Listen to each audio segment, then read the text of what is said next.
V. Muralidharan criticized the handling of the Justice Hema Committee report, which was submitted nearly 5 years ago but allegedly suppressed by the government. He claimed that the government not only concealed the report from the public but also failed to act on reported instances of harassment highlighted by the Commission. The report revealed disrupting cases of harassment against women and children, and Muralidharan accused the state government of attempting to shield the accused individuals from accountability. ഇപ്പോഴത്തെ മന്ത്രി ശ്രീ സജി ചെറിയാനാണെങ്കിലും പിണറായി സർക്കാരിലെ ഈ രണ്ട് മന്ത്രിമാരും ഗുരുതരമായിട്ടുള്ള കൃത്യവിലോപമാണ് നടത്തിയിട്ടുള്ളത്. വാസ്തവത്തിൽ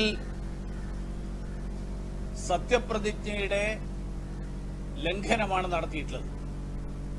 ഭീതിയോ പ്രീതിയോ കൂടാതെ കർത്തവ്യം നിറവേറ്റിക്കൊള്ളാം എന്നാണ് ഈ മന്ത്രിമാരൊക്കെ ഭരണഘടനയിൽ അനുസൃതമായിട്ട് സത്യപ്രതിജ്ഞ ചെയ്തിട്ടുള്ളത്.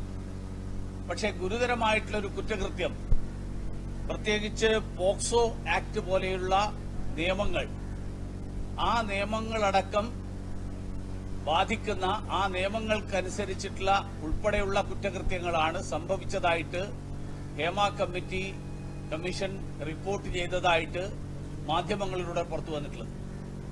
ഈ വിവരങ്ങൾ സർക്കാരിന് കിട്ടിയില്ല എന്നുള്ള മുടന്തൻ ന്യായമാണ് ഇപ്പോ ശ്രീമാൻ AK ബാലനും ശ്രീ സജി ചെറിയാനും പറയുന്നത്.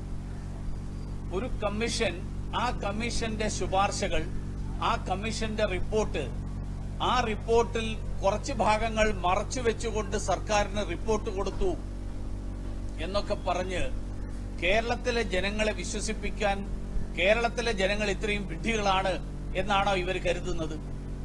കാരണം ഒരു റിപ്പോർട്ട്, ഹേമ കമ്മീഷൻ ആണെങ്കിലും ആരാണെങ്കിലും ഒരു റിപ്പോർട്ട് തയ്യാറാക്കാൻ അല്ലെങ്കിൽ റിപ്പോർട്ട് സമർപ്പിക്കാൻ സർക്കാർ ആവശ്യപ്പെട്ടു കഴിഞ്ഞാൽ ആ റിപ്പോർട്ടിൽ നിന്ന് കുറച്ച് ഭാഗങ്ങൾ മറച്ചുവെച്ച് സർക്കാരിന് കൊടുത്തു. അപ്പൊ പിന്നെ ആ റിപ്പോർട്ട് തന്നെ സർക്കാരിന് കിട്ടിയില്ല എന്നല്ല എന്റെ അർത്ഥം. അങ്ങനെയാണെങ്കിൽ അത് ഹേമ കമ്മീഷന്റെ വിശ്വാസ്യതയെ തന്നെ ചോദ്യം ചെയ്യുന്ന വിഷയമാണ്. മാത്രമല്ല, ഗുരുതരമായിട്ടുള്ള കുറ്റകൃത്യങ്ങൾ, മാധ്യമങ്ങളടക്കം ഇന്ന് റിപ്പോർട്ട് ചെയ്തിട്ടുള്ള കാര്യങ്ങൾ, ആ കാര്യങ്ങളൊക്കെ റിപ്പോർട്ടിൽ പരാമർശിക്കപ്പെട്ടതിന് ശേഷം ഇതൊന്നും വിവരാവകാശ കമ്മീഷൻ പറഞ്ഞത് വ്യക്തിപരമായിട്ടുള്ള കാര്യങ്ങൾ പരസ്യപ്പെടുത്തരുത് എന്ന് പറഞ്ഞതിന്റെ മറപിടിച്ചുകൊണ്ട് കുറ്റവാളികൾക്കെതിരായിട്ട് നിയമ നടപടി സ്വീകരിക്കാതെ സർക്കാരിലെ ബന്ധപ്പെട്ട ആളുകൾ അവരെ രക്ഷപ്പെടുത്താൻ ശ്രമിച്ചു എന്നുള്ളതാണ് ഇപ്പോൾ പുറത്തു വന്നിട്ടുള്ളത്.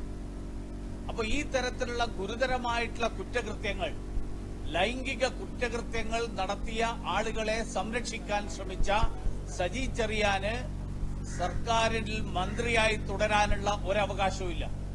ഭരണഘടനയുടെ സത്യപ്രതിജ്ഞയുടെ തന്നെ ലംഘനം നടത്തിയിട്ടുള്ള സജി ചെറിയാൻ ഇനി ന്യായീകരണം പറഞ്ഞ് അധികാരത്തിൽ പിടിച്ചു നിൽക്കാൻ ശ്രമിക്കുന്നതിന് പകരം ഈ തരത്തിലുള്ള ഗുരുതരമായിട്ടുള്ള കൃത്യവിലോപം കാണിച്ചിട്ടുള്ള കുറ്റകൃത്യത്തിന് കൂട്ടുനിന്നിട്ടുള്ള സജി ചെറിയാൻ രാജിവെക്കണം.